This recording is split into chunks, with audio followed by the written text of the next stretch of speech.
Hello and welcome to Into the Woods with Holly Wharton.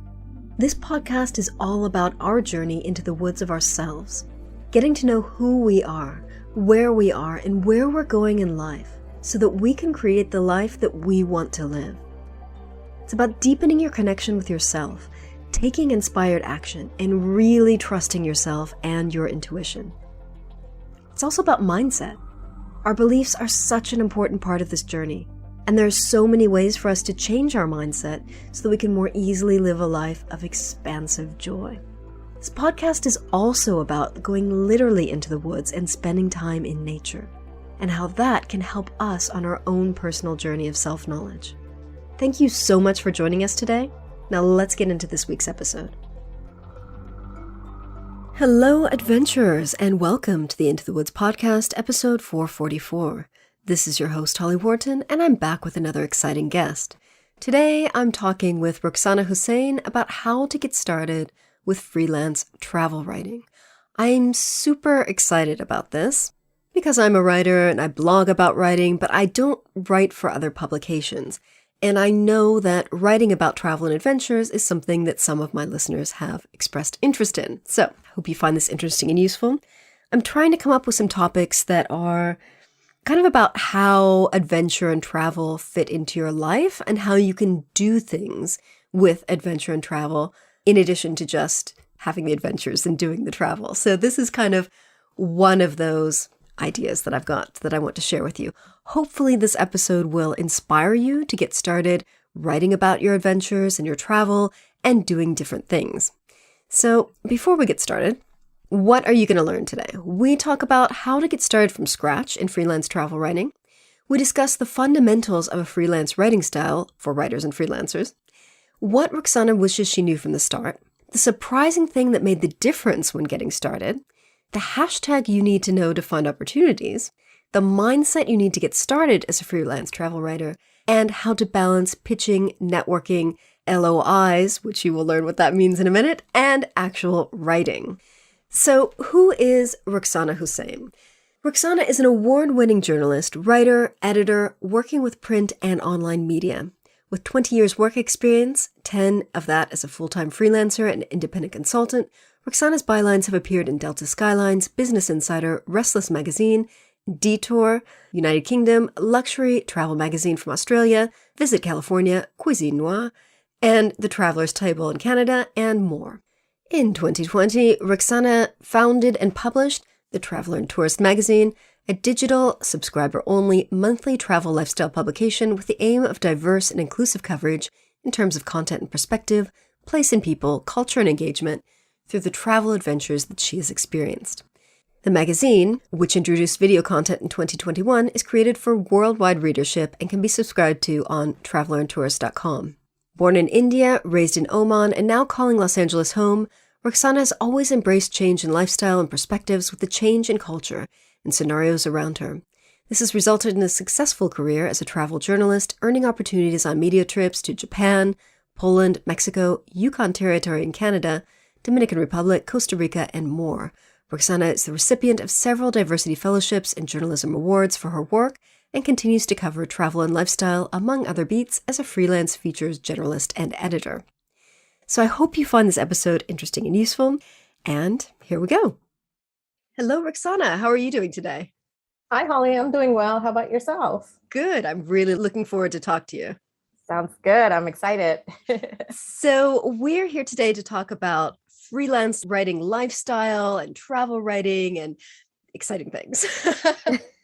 I'm a writer, so I love talking about this. And I think a lot of people who listen to the podcast, they're big adventurers and they have expressed curiosity to me in the past about how to write books about their travels and adventures and how to get into the whole writing about travel. And I think it can be quite challenging to break into that field. So I'm really looking forward to hearing your expert opinions and experience.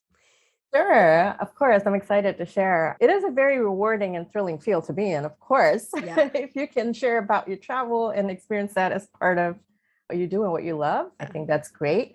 It can be challenging for some. It can be an extremely exciting avenue to explore for others. There is a lot of opportunity out there. And especially in the last few years with the amount of content that's going online, there's definitely a lot more scope to be able to share your work. It might be a little harder to make it a full-time gig, and that takes some time, as does most things that you're interested in. It does have a certain learning curve and, a trajectory you sort of have to go experience through to find success in the areas that you want. But I definitely do think there is scope and lots of different avenues for folks to explore. Video has taken on a big role nowadays. There's a lot of video content created by users that's available everywhere. That's also travel content. And there are people that have been able to make a living out of creating content that way. So there's a lot of scope, there's a lot of opportunity, and you're not limited by your regional location. There's so much that you can do in terms of travel writing. So it's an exciting area to be in. Sounds good. So can you tell us a little bit about who you are and what you do? Sure. So I'm a full-time freelance writer, journalist, editor, publisher, based, I'll just throw all of them out there, based here in Los Angeles, California. I was born and raised in India and in Oman in the Middle East for a bit before I moved to the US. And I first lived in Atlanta, Georgia on the East Coast before I moved to the West Coast. So I've done a little bit of moving in my time, but I work primarily with media companies. I do a lot of travel writing, but I do other writing as well. So I do cover a couple of different beats, includes nonprofits, diversity, small business, lifestyle, education, tech. So I do cover quite a bit of ground on that. And then I do work with corporates as well. So I do help them with their communications needs, anything to do with their websites, newsletters, blogs, that kind of thing. And then I am a publisher as well. So I do publish a monthly digital magazine that's on travel and lifestyle. It's called Traveler and Tourist. And that's something I do on my own. So yeah, that's pretty much me. It's exciting. So as you said, you were born in India and raised in India and Oman, and you've also lived in Atlanta and LA. So how has living in all of these different countries and states shaped who you are and what you do? It's definitely, I will say, opened my eyes to how different cultures exist, and the fact that there are different cultures. I think growing up in India and Oman, those were pretty much my formative years. That's where I went and did most of my schooling in Oman, did most of my higher education and university in India. And I think growing up in the 90s in those two different countries was a different experience because the so-called globalization phenomenon hadn't happened at that point. So we were pretty much sort of restricted to our own communities. So even though we lived in Oman, I would say that we had like a large Indian community. We went to a school that was run by the Indian government and association. So there were many things. We were sort of in this other country, but very much to ourselves. But at the same time, we got to enjoy and explore the country, and they're very welcoming to people from the outside. So it was a very different experience to live and grow up there. And then, you move back to India, and India now, yes, it's changed a bit, hasn't it? Yeah, it changes. It changes like that. It changes in months, which is interesting. But also you have to remember that India is a pretty large country, and every state is almost like a little country by itself because every state has its own language and its own culture, its own food. And it's quite interesting to even try to travel within India. I have not traveled a lot within India. I think primarily because language was a big issue growing up. And so our families didn't see that as a feasible way to enjoy travel. And so I'm trying to do more of that now as an adult, but as I know that as a youngster, that wasn't something that we did pretty often. And then, of course, moving to the US, I will say that I did not have as much culture shock as someone that might have directly moved from India, because I did have that little time away outside of the country. So I sort of knew a little bit of what to expect. I did know that I was going to see people that looked different than me. I was going to experience culture, traditions, holidays that were going to be different from mine. So I sort of was prepped for that. But at the same time, if you do not know anyone and you are moving as the first person in your family to a foreign country, it can be an extremely isolating experience as well. And you learn very quickly that you either make friends real quick, or you're going to feel that isolation for a very long time. Yes. Again, Atlanta is a great place to start off if you are moving to the US for the first time. The city itself is pretty diverse. I'm from India. There was a huge Indian population there. There's actually multiple different communities that you can find across the city, in fact. And I think even just going through the processes of, doing the paperwork and learning to live in this country, everyone that I met in Atlanta was extremely helpful and kind and, really welcoming. So I think it's one of those places where it can be pretty easy to sort of immerse yourself and learn to live in this country if you're there for the first time. So yeah, and then of course I moved cross country to the West Coast. If you've met anyone who's lived in Atlanta and then moved to LA, they'll tell you it's a whole other beast. So what was that like? Because I've lived in LA, but I've been to Atlanta, but not really. I was there for a conference and I've been there so it doesn't count. So what was that like? Oh my gosh. I think that was more of a culture shock. Wow. For me, I think there's something to be said about the whole Southern hospitality and Southern charm. And you do realize when you come to LA, especially like the heart of LA, I'm in Hollywood. I'm like minutes away from the Walk of Fame and the Chinese Theater. It's a very fast life. People are on the move. It's not that people are not nice. They're just busy. Yeah. They do not have time for anything. The niceties and the pleasantries and the courtesies. And no, it's how do I get here? This is how you get here. There's no, hey, how you doing today? How's your coffee? No, there's none of that. And of course, over time, you do learn to build your acquaintances and friendships. But initially, I will say that it took me a good year and a half to find my footing in LA, like to really ground myself, learn how the city works, how the media industry works here, how publishing works here, freelancing, all of that. And then trying to find myself a good community of different varieties, right? Just business owners, writers, on the professional side, on the social side, finding folks that are from my community, finding people that we can hang out with, celebrate our festivals, like finding all of those different networks definitely took like a good year and a half, 2 years before I can say that I finally felt like LA was home. Ooh, that's interesting. Yeah. So how did you get into freelance writing? So that happened as a result of a few different circumstances. So when I first moved to the US, to Atlanta in 2006, I moved with my husband on what was called a dependent visa. And by American law, you cannot work on that visa. So I was, for a good 2.5 years, perfectly employable, but not. Yeah. Legally not. Yeah. Intellectually employable, but. Yes, exactly. And I came from a communications background in India. I had already worked there for about 4 years at that time. And to find myself not being able to use my skills was extremely frustrating. So I sort of dove right into volunteering my time and trying to build sort of a network and build my skills. So when the time did come that I was able to apply for jobs, I'd be able to use those connections. So that was sort of my strategy at the time. Yeah. Well, that strategy didn't work very well because when I could finally work legally, it was 2008 and we had the recession. Oh, no. So you so glad you can laugh about this. Yes, I can laugh about it now. Yeah. I was extremely upset with the universe in 2008. Yeah. I'll tell you that.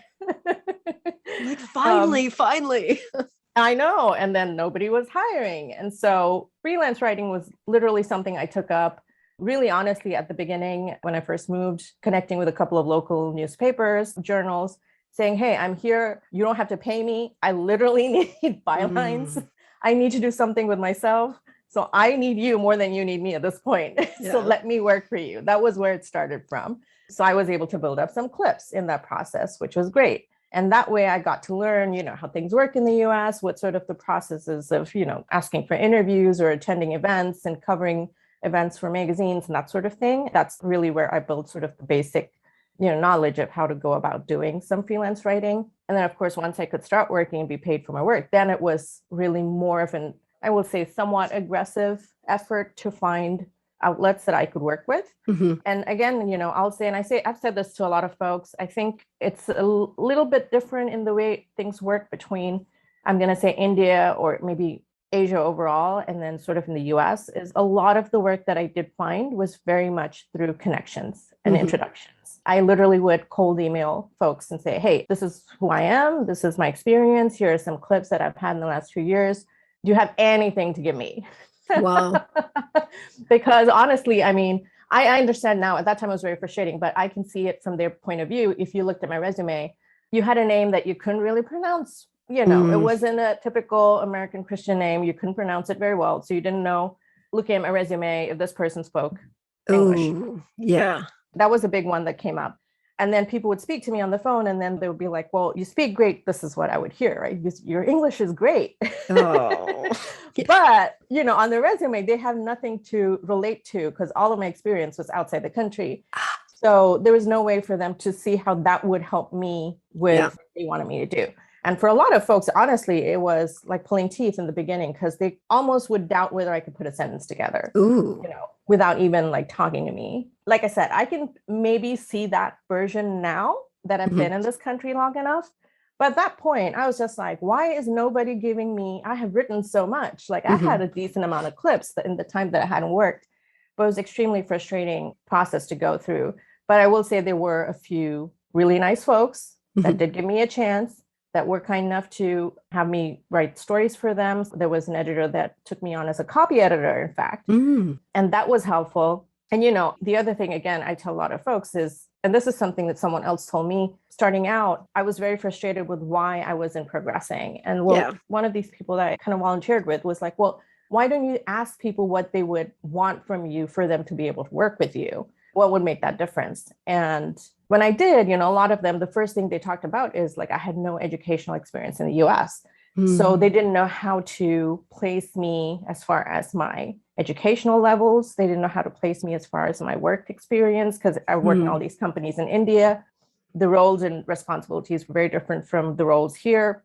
And so one of the first things I did was to invest in myself. So I tried to find courses that I could do that would speak to my writing abilities. So I actually did a course at that time in Atlanta at Emory University. They had these evening education classes. And so I did a course in copy editing, a certificate in copy editing. I did one in freelance writing.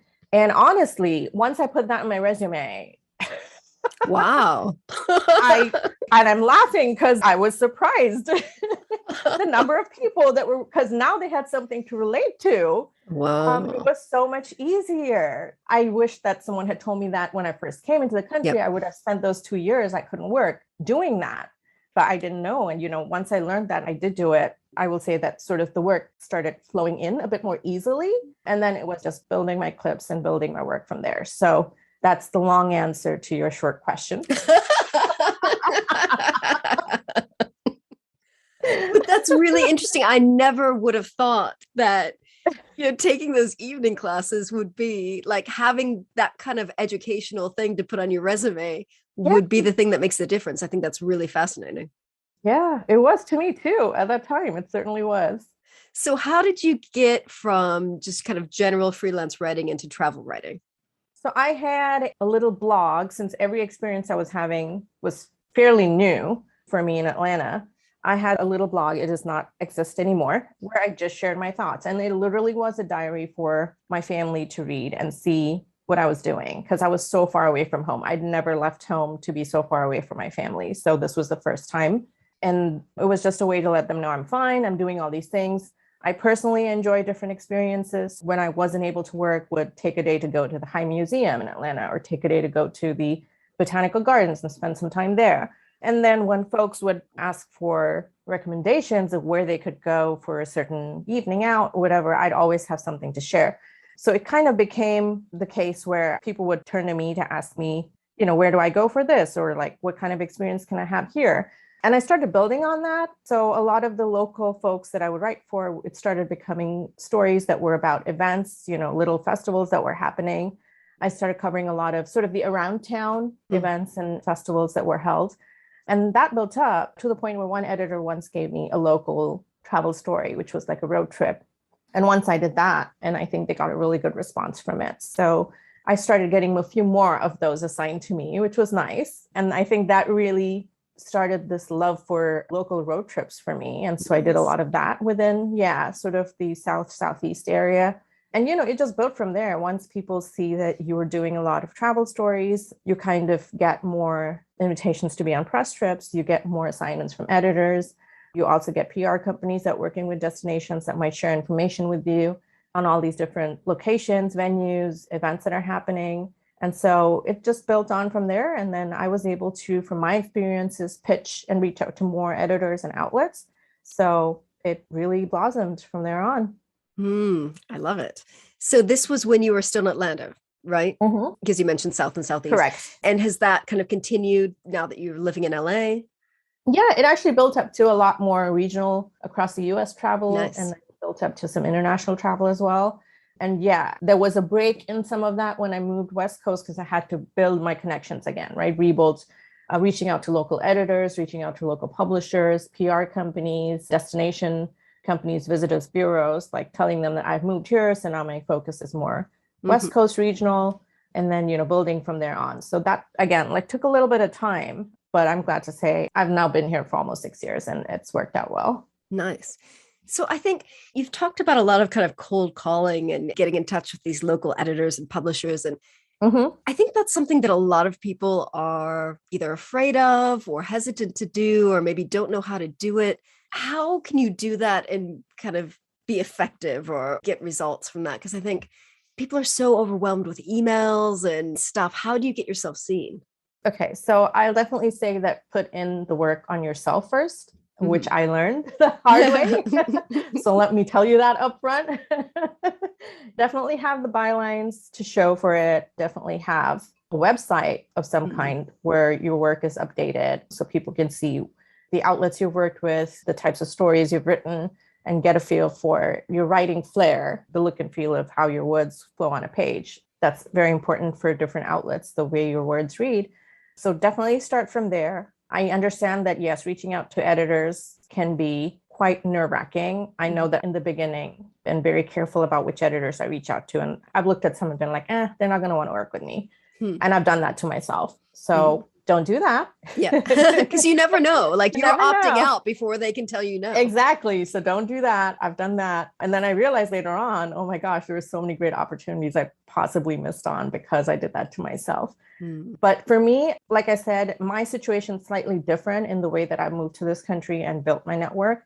In my case, what has worked really well for me has been those letters of introduction, or what they call LOIs. Mhm. And that's what's worked really well. It's always been great to reach out to an editor and say, hey, Holly, this is who I am. This is where I'm based. What's everything for? These are the beats I've covered. Here's where you can see my work.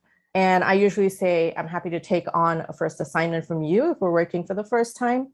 But if you would like me to pitch you some ideas, please let me know your editorial calendar or your upcoming themes, and I'm happy to do that. And a lot of times, believe it or not, from what I've seen across over the years that I worked here, there'll be cases where you'll never hear from editors, and that's fine. Mhm. They're human and they've got their calendars to work by and they're on deadline. It's okay. Yeah. It's not you. Yeah. I think that's the first thing. Like, don't sit there obsessing about why a certain editor hasn't mailed you back. Don't do that. It's not going to help you at all. Mhm. You are not going to hear from some folks. Some folks reply and say, thank you so much. These are our guidelines, pitch us when you can. Some folks will say, we don't. There will be some people that will reply and say, we don't see an opportunity to work with you. Mhm. It's okay. Yeah. Move on. And then there will be some folks that will be like, okay, we're going to keep your information and, get back to you when we have something for you. The thing is, I feel like putting that out there is helpful Mhm. because when there is an opportunity, they will come back to you. And I've seen that happen a lot in my case. So I would definitely tell people that it might seem like you're shooting out in the dark, but it's really not. It definitely has brought back good work for me. And of course, if you love pitching, I personally don't like pitching very much. I think most people I probably will don't. I will put that out there. I will put this out as well. These are things that I learned again earlier on in my career. I did not realize this was a problem. One thing I did find out was your pitches can be, I'm going to say stolen, but also adapted or Yeah. taken by someone else.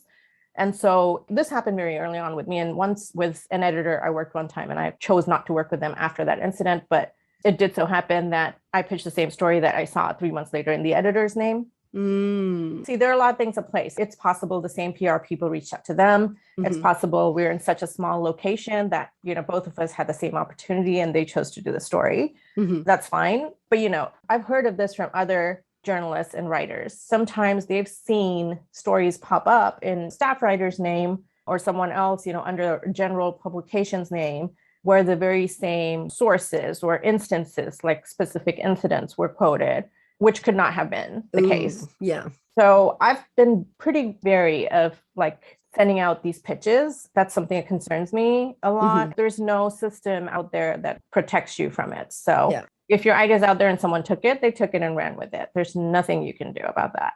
So that was one concern. I think the second one is just the amount of time each pitch takes. Yeah. It's like putting down a custom resume for a new job. You're pitching for the outlet, which is how it should be. And hey, Mhm. if you're good at it, if you are an expert in your field, if you love pitching, if you know the outlet and you can get a sense for the kind of stories they want and you're great at pitching, do it.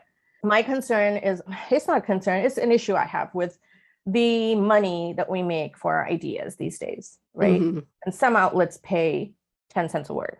Mm-hmm. That's Yeah. a reasonable basic, but there are Mm-hmm. outlets that pay much lesser. Yeah, I've seen lower rates, Lower, definitely. yes, Yeah, I've yes. seen like half that.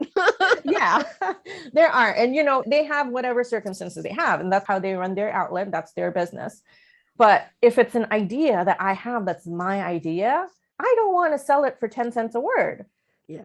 It's not just the words I'm putting there. It's my experience. It's, Yeah. you know, me going there, having seen and done that. And then me having a very specific reaction to that I'm sharing based on my life experiences with you, that I feel should have more value than 10 cents a word. Yeah. So I have worked over time to work with outlets that pay a lot more than 10 cents a word. If I can help it, I do that. So those are concerns I have with the pitching process. And so that's why I kind of don't do it too much unless I have an ongoing relationship with an editor. Yep. If you look at, that's ideally the best relationship that I would like to have. The way I work is to have an ongoing relationship with an outlet and an editor, and to keep having, you know, work go both ways, because that way they know what I can write. They will assign me the right stories. I know what they're looking for. So when I pitch, it's very custom to what they're looking for. And I think that is a better way to have like an ongoing relationship, as opposed to pitching one outlet one time, you get a byline and then that's it. And then you're constantly working to pitch other outlets all the time. Sort of not the best way that I would like to work. Works for a lot of people. Don't get me wrong. Works for a lot of folks to do it that way. Just not my style. So for people who aren't familiar with this process, when you're pitching an idea to a publication, you're giving them the topic, you're giving them kind of your twist on it. How detailed do you get? So a good starting point for these is to just look at some of the pitching guidelines for different outlets. Everyone does it differently. It's one of those things. It's like every company has a different hiring process. Yeah. Every outlet has a different way of how they look at. There's some editors that will want everything from like a working headline to, you know, what they call the head and deck and the hook. So they want like working headline. They want you to have like a good descriptor that sort of gives people a sense of what they're going to go on to read. And then they want like a good first paragraph that sort of builds the story for them. But there are others that will want just the idea. Who are your sources going to be? Why are you the right person to write the story at this time? So you want to make sure that you have an understanding of that. You want to make sure you read some of the stories that have been published and look at what they're printing right now. Look at their calls for pitches if you can. Sometimes these guidelines are on their website. Sometimes they're available online. Twitter is a great place to go look for these editors that are putting out calls for pitches. Most of them use the hashtag #PitchMe. So you can look for those on Twitter and see if they're putting out any calls for stories. But, you know, build on that and then decide, you know, what you're going to send the editor. So sometimes I recently saw, this is a working example, is I recently saw an editor put out a call for anything you have to do with chefs, food, dining, but within these sort of locations, within these regional areas. So that was very specific. I'd recently traveled to those areas. I was able to share a couple of different ideas of what I could write, and then they chose two. And so that worked out great. That was very specific. I had been there recently, so I had a very recent experience that someone that goes the next 3 or 4 months can have the same experience. So that's what they were looking for. On the other hand, I've had multiple times where editors will say, you know, we're looking for West Coast stories, share something you've done that's like spectacular, unique, out of the world, whatever. And sometimes you do have those. It could just be the garden right outside across the street from you, but no one's ever written about it. And now it's like a new hole in the wall place that people want to go to, right? But never cracked that one. The editor has never come back and said, I love this piece. And I live right here. And then sometimes I'll, you know, obviously go back and see who made the cut, right? I want to look at which stories got through and got printed. And you can't really tell the difference between what was wrong with the pitch that I sent. Yeah. But that's just the way it works. Something about that was timely for them and relevant for them to run it at that time. It's okay. You sort of have to move on. And so this is, again, something someone else taught me that I've learned is, you know, when you have an abundance of work, sort of have like this abundance mindset, it's very easy for you to move on to the next thing and not constantly think about the one thing, because that's sort of the scarcity mindset, right? You've got 2 things out and you're focused on just those 2 things, but you've got about 10 things going on. You know, you keep moving on and working from that. And the possibility or probability of at least one of those coming back as a success for your efforts is more than you putting 2 things out and then expecting one of those to work. Yeah. It might, but you have to be really good at what that was. Yeah. It sounds like you have to be really resilient and not take rejection personally. Absolutely. And learn that the hard way too. Yeah. Yes, there have been why not me days. Yeah. Why me and why not me days? There have been tears and why did Mhm. they not think this was good enough? Why am I not good enough? There's been all of that. And then you learn that it's not you. Yeah. It's editors are human. There are timelines. They have stories. They have themes. They have advertisers. Most of the print and media outlets out there have a lot of advertising. They have half the pages that have to go towards advertorials, so to speak. There's so many things that they have to take care of. And having moved from the writing side to also being an editor, I've seen that end of the spectrum of the workload. And I know it's not easy on editors at all. So especially if you're the editor of a national consumer outlet, I don't even want to begin to think the kind of workloads they deal with, constantly putting out content every month on month. I've learned over a longer period of time on my own that it can be a very challenging field to be in, but you sort of have to build your experience and build that thick skin and keep moving on. So what would you say are the fundamentals of a freelance writing lifestyle for people who want to kind of break into this field? Some of the things that I would definitely point out is it's not for everyone. Yeah. And it's okay if you try it and don't feel like it's for you and move on. It can be a learning experience of what you can do and will not do. Those are very different things. It might not be perfect for your lifestyle or, your commitments or responsibilities at this time. So it's okay. It does not mean that it's a failure or whatever. It's something you could pick up at a later time. But you have to understand that being freelancer is you being one business all by yourself. And a lot of people forget that. And they think that I'm great at writing. I'm going to spend 8 hours writing. You don't understand that when you were with a company, which is a lot of people do tend to come to freelance moving from a full-time gig. Yeah. Tend to forget that, someone else was taking care of your utilities, making sure the power was on. Someone else was taking care of, your taxes, your marketing, your rent, everything. And now you are going to be responsible for it. And if you forget to put time aside to take care of those things, then you end up with what a lot of freelancers typically tend to in the first few years. I did that too. A lot of mental stress, burnout, fatigue, this constant sort of scarcity mindset of like sending 5 things out and being like, why has not anyone from those 5 come back to me?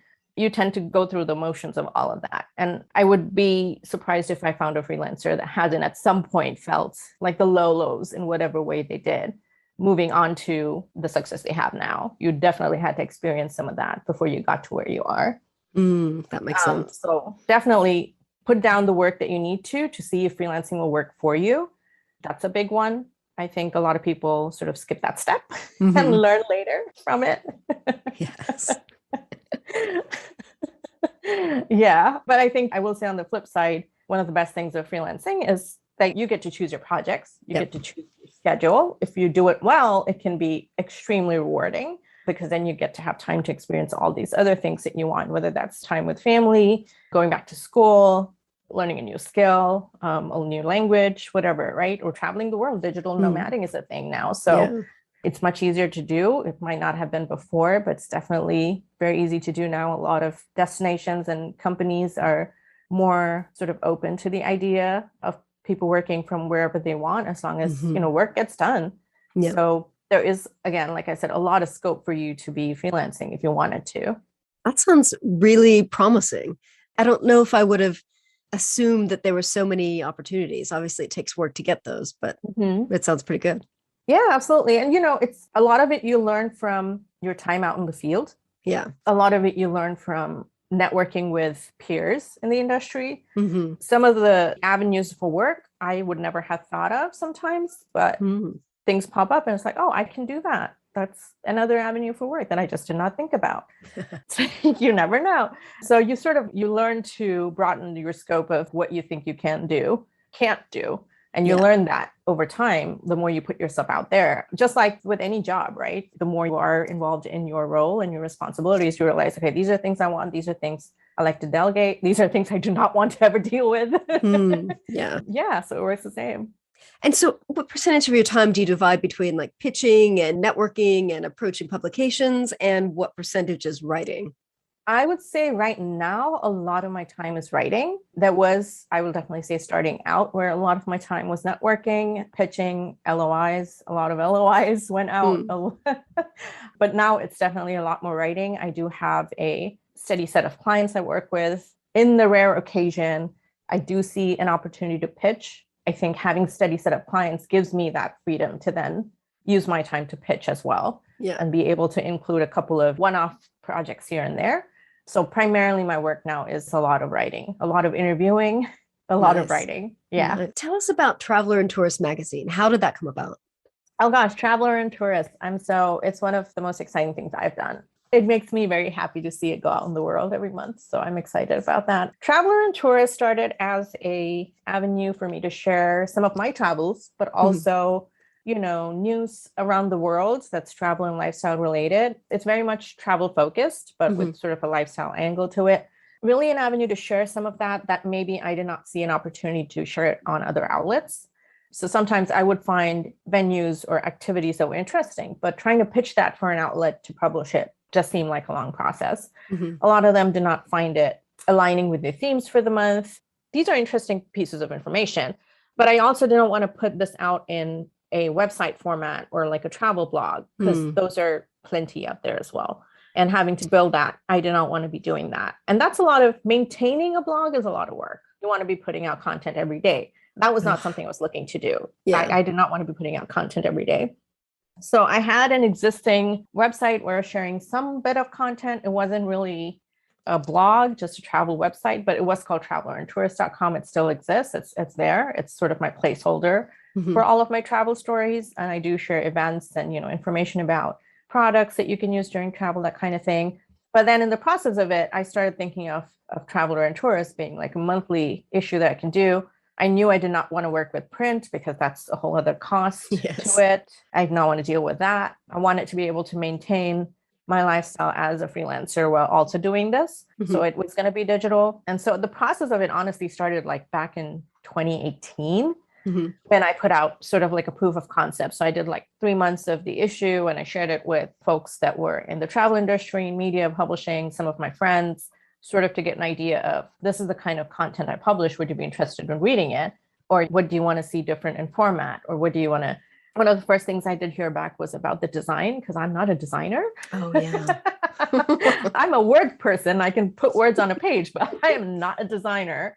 And so obviously I was very excited because I did a class on InDesign. I knew how to put pages together, but I did not know the first thing about font sizes or color contrast or any of that.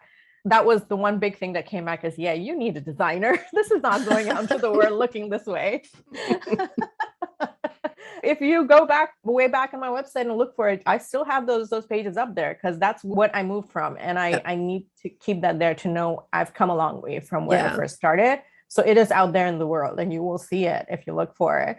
But that got me, the feedback I needed. And then I was able to first publish like the first issue of it in January 2020, the official, after getting like my Library of Congress number and all of that, But then guess what happened in March 2020? What could it be? What could it be?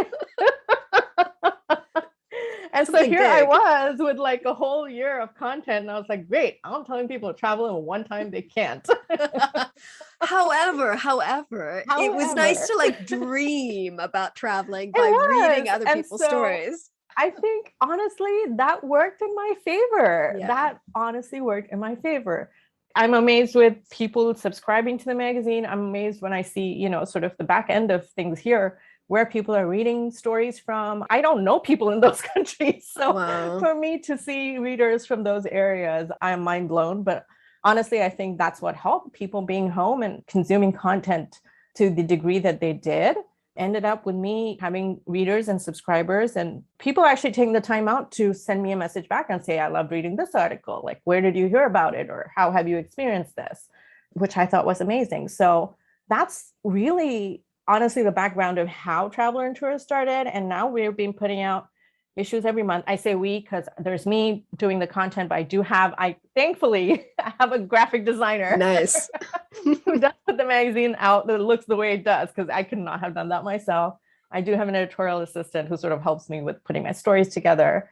a couple of those things. I've been able to delegate some of that work to interns and get that going. I mean, right now, we just released our holiday issue in December, and then we're working towards our January issue, which is our inspiration issue coming out later this month. So that's Traveler and Tourist. Congratulations. It sounds like a massive project. It is, but I do enjoy it. It's one of those things, if you've read any of those freelance books or you hear a lot of freelancers talk about this, part of enjoying the freelance life is also having something to work on that's for yourself. Yeah. And this is something that I work on that's for myself, right? This gives me extreme joy to put out there in the world. And it's something that I'm very proud of. And I think it's not something I just throw out there. I put a lot of thought into it. I make sure that the information I'm sharing is interesting to me, will be interesting to people out there to know this information. And a lot of times I hear folks come back and say, we haven't read about this anywhere. Like, how is this in your magazine? And that to me is amazing, because that means that the things that I find interesting in travel, others do as well. So I'm not alone here. So I think that's a really good point, because people are seeing that you're doing things that are different. That are different. Yeah. And, at this point, my magazine is self-funded. I don't have advertisers. So content that I put is what I would like to put. It's not influenced in any way by, me having to put out content because there's a certain advertiser that I need to please, or, I need to make a mention of X, Y, and Z because so-and-so is invested in my project. Right now, I don't have those issues. I hope I don't ever have to, but I've seen how that works on the editorial side of things. And I really don't want that to be how my magazine turns out in the long run. But for now, I'm very happy with where it is, and just building subscribers and readers across the world and hearing from them. That gives me a lot of joy. Nice. So what are some of your favorite locations that you've been to? Oh my gosh. Can we do another episode for that? Yeah, maybe you should just come back and we can talk about that. Oh my gosh. It's, honestly, it's very hard to, if you love travel and love experiencing cultures and lifestyles the way I do, every place I go to, I want to go back and live there. Yeah. That's literally how I feel. It's very hard to really grasp the essence of a place by the few days that you spend there. And, a lot of times for me, it's somewhat work related. So I sort of have to really make the most of my time in that location, right? So it's going to be 4 or 5 days, but they're going to be packed with activities and adventures because I want to get as much as I can so then I can get back home and do all my writing. But honestly, if I could, I would spend like a month in each place just to be able to really get the essence of everything. But in recent times, I would say one of my favorites has been Dubai. Is always a favorite. I love going there. They always have something new. Something big, something glittery, something fancy going on in that country. They have the World Expo going on right now, which I've been wanting to go visit. Unfortunately, I haven't been able to so far, but they've got the World Expo on till March. If anyone wants to go check it out, it's supposed to be beautiful. I'm looking at videos online and I'm so jealous right now that I'm not there experiencing that. But I've had a great time. I think the food is amazing in Dubai. I think you can have a few amazing experiences every year. If you go, there's always something new going on. And I love that you can easily drive to a couple of the other Emirates, experience that life as well. So I do enjoy that. I think Mexico City was amazing. I was there 10 days and I still don't think I made it's massive. I made a dent in any way. It's massive. It's one of the places I went right before, like the year before the pandemic hit. I loved it so much. I was like, okay, I'm going to be here every year for 10 days because this is going to be it. And of course, that hasn't happened since because we know what happened. So but I love Mexico City, just the amount of culture and just history, so much history in that place. So much. Yeah. So and definitely food. 2 of my top experiences. Yeah. So how has traveling shaped your life? Like, what have you learned? How have you grown from your travels? I think I learned something about myself every single time I go to a new place. It doesn't even have to be a new country sometimes. It can just be another city here in the US. And I learned something new about myself that I never possibly would have known if I hadn't put myself in that position or that situation. And sometimes maybe I don't put myself there. I just find myself there. These are situations that just happen. And then you realize, I am not made for this. This is not me. I'll give a very simple example real quick. I had an opportunity to do zip lining. It was my first and last experience. Let me put that out there. But I was so excited to do it. I wanted to do it all my life. I was very excited about it. Had the opportunity to do it. was really looking forward to it, right? And just before going to the zipline place, I happened to stop at this aviation museum, and they had a biplane ride that was available. Ooh. Like the pilot was there, and I looked at the biplane and I I said, how is this thing still in commission? It was not a promising idea, but you know what? I said, I'm going to get on this thing. I don't know when I'll get a chance to do this again. I was very nervous getting up into the altitude that we needed to, but once we got up in the sky and I could look down the city, it was beautiful. It was amazing. I was so glad I made that experience happen. And then I was on a high, right? Like literally on a high. And then we came down, I was still on a high. And I was like, okay, now I'm going to go zip lining. And then I went to the zip line place and all my excitement sort of just died down. And I had a panic attack. For the one thing that I've been waiting, like what seemed like all my life to do. I got there and I had a panic attack, and it was something I couldn't control. Like I was just like, it was like an out of body experience. I had no way to stop it. It was just the way my body was reacting. So I was basically having like this, I forget the word, they call it tunnel vision. That's what they call it. Yeah. Yeah. So I tunnel visioned and I panicked, and I was having a major panic attack. And even the guy on the zip line was like, yeah, I'm not putting you on a zip line looking like that. So you're going to go off. That's good of him. It was very nice of him, but I was so disappointed. And I was just like, this is the one thing I wanted to do. And I just couldn't. On the other hand, I looked at that biplane, like, I don't know why it was still functioning, but I got on it and I loved the experience. And I feel like I learned something about myself that day. Don't get on a zip line, but it's okay to be on a biplane. Surprise. Surprise, right? Like I would never have known if I had not been on those situations. So I think every single time you learn something about yourself that you never knew before. I absolutely agree, especially if you're putting yourself outside of your comfort zone on your travels. Absolutely. Which is the best kind of travel. It is the best. You learn something about yourself. You learn something about people around you, the places you visit. It's amazing. Yeah, I love it. Well, Ruksana, thank you so much for joining us today and talking about your travels and your writing and your adventures. Where can people find you online and learn more about what you do? Oh, yes, of course. Oh, I can be reached on travelerandtourist.com. That's my travel website, but you can also reach me on the contact form there. You can find me on Ruksana on Instagram. You can find me on Traveler and Tourist on Facebook. And if you'd like to connect with me about writing, freelance writing, anything on the freelance business side, then I'm on RuksanaWrites.com. Nice. Thank you so much. Thank you so much. It was a pleasure speaking with you. I loved our conversation. Me too. Thank you. Take care. Please drop me a line and let me know what you thought of this week's episode. You can email me at holly@hollywharton.com or find me online and get in touch there. If you enjoyed this episode, you might want to check out these related episodes. 438, I talk with Jenny Mowbray about solo travel and adventure when you're in a relationship. 423, I talk with Lois Wagner about adventures, misadventures, and learning resilience.